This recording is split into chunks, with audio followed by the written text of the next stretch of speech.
Takasan na natin ang mundo, magtago papalayo sa mas tahimik at payapang mundo.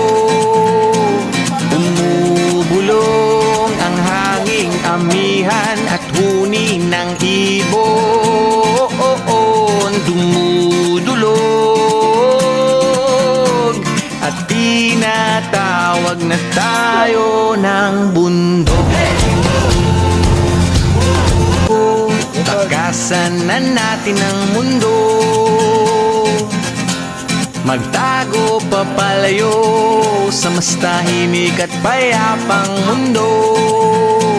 Umubulong ang hanging amihan at huni ng ibon.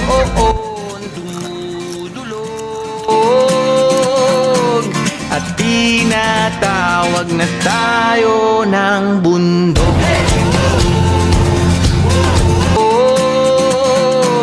At tinatawag na tayo ng bundok. Tinatawag na tayo ng bundok.